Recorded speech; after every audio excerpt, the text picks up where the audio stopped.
The next time you roll up facing away from me, so Bharadvajasana with the right side lengthening, pause there, and then place the hands down over to the right and bring the knees underneath you for tabletop. If you're following along with our musical accompaniment, you may go to the second track. Feel free to grab a sip of water. And if you have blocks, it's okay if you don't, but if you have 2 blocks, you can set them in front of you. They might be fun to have for our next sequence.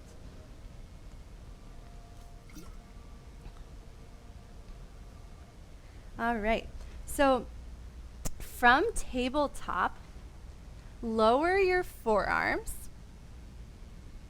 and take a moment to circle the shoulders around the elbows and move really slowly. Let this circling action wake up support in the arms and the shoulder socket, even the back body. Start to notice the subtle movement of the scapula, the shoulder blades, and how they're relating to the spine and the back of the rib cage. Start to circle the other direction. Make sure you're breathing smoothly. And make sure the jaw and neck feel relaxed here. And then start to center the weight on both of your hands and bring the right knee forward of the hip just a little bit and start to slide the left foot back. It's kind of like a pigeon prep pose experience. From the back slide, use your exhale to unweight the left foot and then set it back down and take a couple of pulses here, and the leg can start to lift as high as you want, but just make sure the pelvis doesn't move, right? We want to keep the pelvis and spine completely neutral. The next time the leg lifts, slowly lift onto the hands, shift the weight into the left hand, and gently touch the top of the left foot back down. Circle the right arm forward, up and back, and it should feel really good, right? Because the right leg was doing a lot of work to stabilize you. So now see if as you circle the arm and spiral to the right knee, you can tune into a sense of spaciousness and lengthening through the whole right side of the body, all the way down outer right hip, IT band. Try pushing down into the right knee a little bit to feel those connections being made. The next time the hand touches down, square the heart down towards the mat, and then start to thread the right hand through. For a modified, thread the needle, bringing the right shoulder down, bringing the right ear down. Bring the left hand on top of the right hand and squeeze the hands together. I know you can't see me, but the squeezing of the hands here should feel stabilizing. Take a couple of breaths to catch your balance. Make sure the neck feels okay here. And then you can stay right here, or if you feel up for it, you can play with pushing down into the right knee and slowly letting the left leg lift. If it feels comfortable, you can even let the left hip start to stack on the right, kind of like an Urdhva Chandrasana shape. And then put everything back down. Bring left hand in front of the face, push into it, returning to your tabletop with the leg out. And bring the left knee in, push the hips back to the heels, and melt the forehead. Notice the sensations in the right hip. If it feels good, you can sway the hips from side to side or enjoy stillness. And we'll go through that exact same sequence on the same side one more time just to let the body get used to that patterning. So as you're ready, float up to table, lower the arms to a forearm table. Take one breath to allow the forearms to support you. And then bring the right knee forward just a little bit and slide the left leg back. Start to take your leg pulses here. And bring a little extra awareness into the right leg. Push down into the right shin and visualize a spaciousness in the right hip. Even though it's working, it doesn't need to be tightening. And the next time the leg lifts, push into the hands, coming up to table, and then very slowly bring the top of the foot back down. I like a flat foot here instead of toes tucked under. It takes more deep core. Slowly start to circle the right arm forward, up and back, letting the whole right side of the body open, and really notice the sensation down into the hip and the outer leg. Move as slowly as possible here. It's going to take more strength, more motor control, and it's not so much about the arm. Try to notice how the circling of the arm rotates the heart and spine, almost as if you don't have a shoulder, just a hand emanating from your heart. That's pretty poetic. I think a lot of you live that way. The next time the arm comes down, start to thread it through. Right shoulder down, right ear down. Left hand comes on top of the right hand. Squeeze the hands together. Allow the shoulders to feed into the core. Get really light in the hips. And then push down into the right knee, top of the right foot, letting the left hip lift and maybe even stack open. Set everything back down so the hips re-square. Left hand in front of the face, come back up to table, and then tuck the right toes under, tuck the left toes under, and lift the right knee, gently push into the hands. I know you can't push too hard when you're on a blanket, and I love that about the blanket. Coming into a staggered down dog, let the hips gently sway from side to side. And then set the right knee down, set the left knee down, and press the hips back to the heels. Melt the forehead. If you want a little bit of movement, you can gently rock the hips from side to side or rock the forehead or just sink into stillness.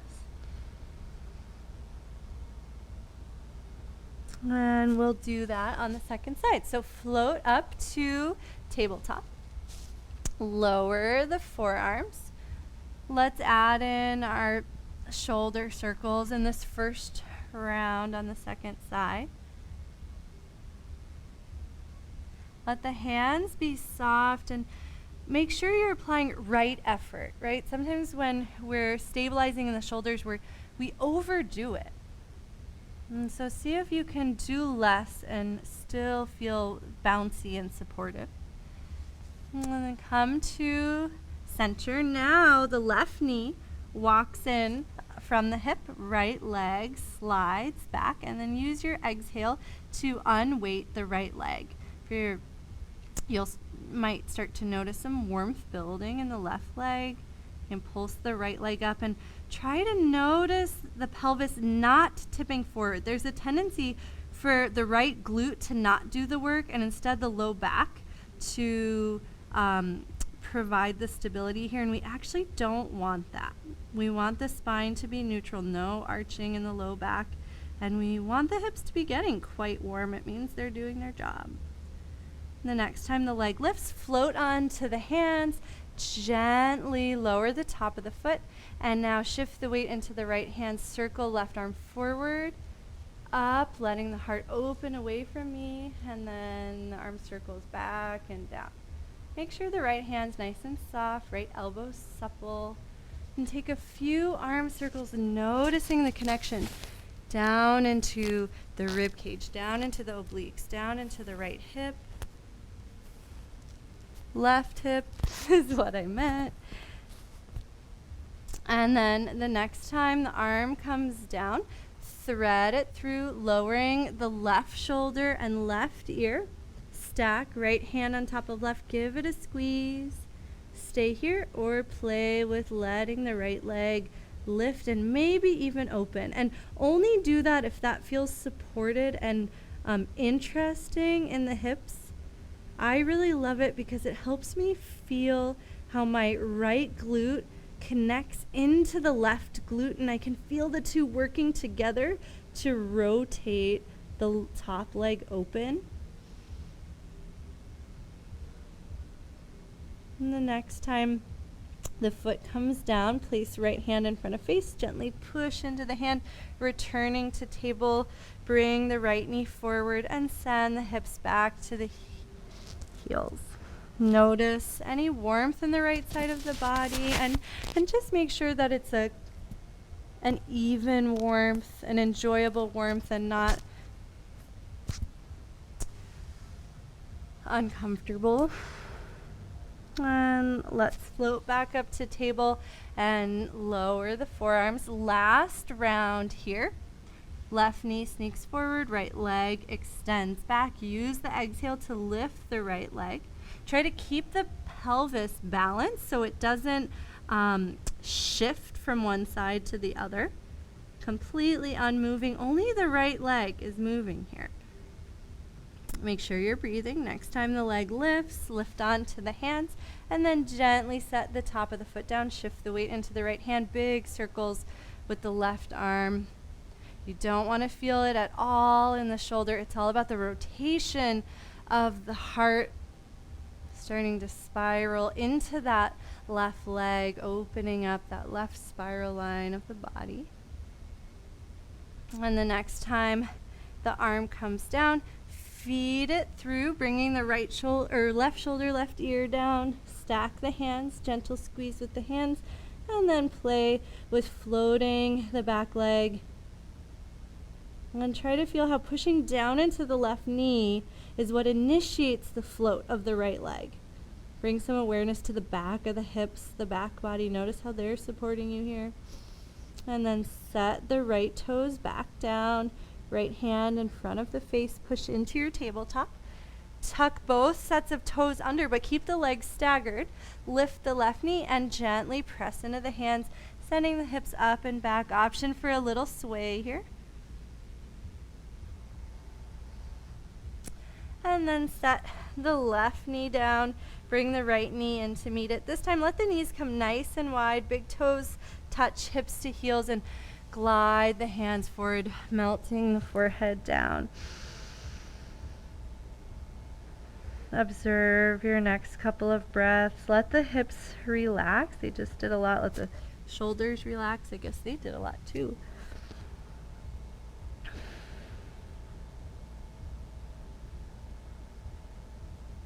And then float back up to tabletop, but this time lift all the way up to a high kneeling position. We're going to wake up the feet a little bit to help us with our balancing. At this point, you're welcome to grab your blocks if you have them. I like the highest height, and step the left foot forward to the outside of the blocks. I'm going to go 3/4 just so it's a little easier to see me. You're welcome to follow along with that. So we'll start with a short lunge. I call it a 90-90 lunge because the legs are at 90-degree angles, letting the hips stack right over the back knee. Take a moment here, bring equal weight into both feet, and gently start to sweep the arms up, push down into the back knee, letting the whole body lengthen. And then if you've got your blocks, you can release the hands to the blocks and keep the left heel anchored, but start to bend into the left knee. We're waking up the left ankle, a really intelligent band of connective tissue called the retinaculum. So give yourself permission to have the knee come past the ankle. As long as there's no pain, that's totally safe and fine. Keeping weight in the right knee is going to help make that even more stable. And then extend the leg. Take some pulses here, bending and extending. Keep the foot anchored to the ground. This might limit how much range of motion you have in the ankle, and that's fine. It's okay if you're only moving a little bit here. That's a good thing to know, because it means that there's probably a little bit of stickiness in the ankle, and the more you can do actions like this, the more you'll start to open that up. If it's comfortable, you can play with, instead of just going bend and extend, making big circles with the knee. Just make sure that the knee feels comfortable with that. We don't want to put too much pressure on the inside or the outside of the knee. It's more about rotating through the ankle and making it interesting for the ankle. Keep the big toe down. Notice the shape of the foot as the big toe stays down and the knee makes different movements. You might see that springy arch activate. Start to circle the opposite direction if you are circling.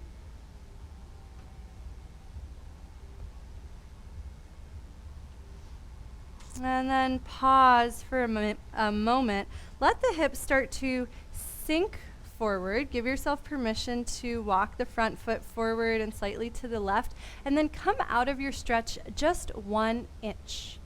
right? So wherever you naturally went, come out an inch and notice how the legs talk to each other when you do that. You might feel a little more buoyancy in the pelvis. From that supported position, with or without the blocks, can lift up into Anjaneyasana. Take a moment to breathe, bring equal weight into both feet, and notice if that helps you feel integrated into the core. And then release the blocks back down. Tuck the back toes under, lift the back knee, and bounce the back leg forward so you're in a wide-legged forward fold, not quite a straddle. Bend the knees, melt the spine over the legs, and then push into the blocks to lengthen the spine forward. Bend the knees, melt the spine, and push into the blocks to lengthen the spine forward. Do this a couple more times on your own, trying to feel how the upper body is connected into the legs and how bending the knees allows the spine to melt. And the next time you melt forward, shift the weight into the left foot, bring the right knee back down, and lift the blocks one last time in Anjaneyasana. If you want to, you can send the front foot forward and let the hips lower forward, but try to connect to that energy of coming out of the stretch an inch so you feel more upward moving energy. And then send the blocks down, bring the left leg in, and we'll go to the other side. But before we do that, I just want you to take in all that information. So flatten the tops of the feet, hips to heels, and just sit for a moment. Absorb.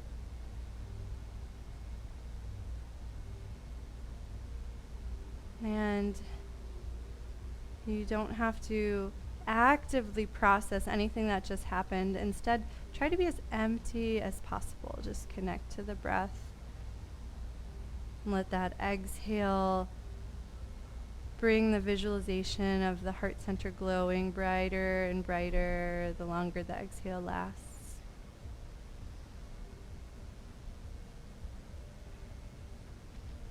And now we do the second side. So float up to kneeling. Now the right foot steps forward. We start at our short 90-90 lunge.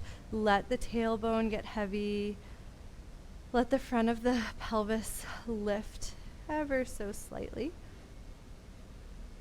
And then bring the hands down to the blocks and keep weight in the back knee and the front heel as you bend a little more deeply into the front knee. And then extend and bend. Make any adjustments to the placement of the front leg. It might feel nice to walk it forward a little bit or to the right a little bit.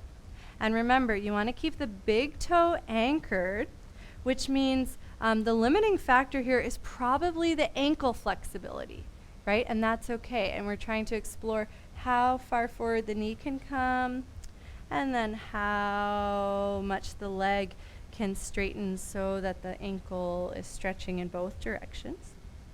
And start to draw your circles with your knee, right? And this should not be putting pressure in the knee, but instead making the ankle joint more adaptable, right? So if you're feeling this in your ankle, walk the foot in closer to the body. Imagine there's a quarter underneath the heel, and you're just circling the weight around the rim of that quarter.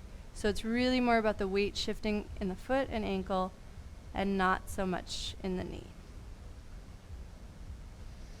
And then circle the opposite way and gaze at the foot. Start to notice how the different angles of the ankle affect the muscles in the foot.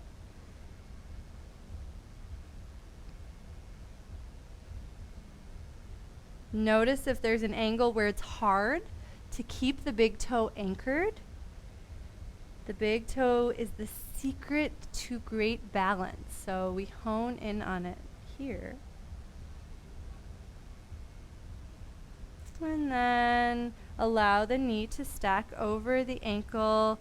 Press down equally into front foot, back knee. Let the whole body open. You can take your blocks with you if you've got them. Take a couple of breaths in Anjaneyasana, and then let the front knee start to bend a little bit more. You can walk the foot forward if you want to, but it is totally safe for the knee to come past the ankle as long as there's no pressure in the knee as you do that. And then come out just an inch and notice how that transforms the experience.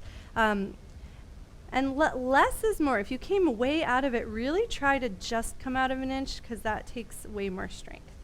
And then set the blocks back down, tuck back toes, lift back knees, bring the back foot forward into a wide-legged forward fold somewhere between Uttanasana and Prasarita Padottanasana. Bend the knees, drape the spine over the thighs. Keep the weight in the heels and notice how that awakens the hamstrings and the back of the body a little bit more. And then bend into one knee at a time, letting the hips sway. Press into the blocks so the spine can get a little bit longer. Press into the feet too. Similar idea, just getting lighter through the body. And then place your blocks over to the left so they're at the top of the mat and come up to standing.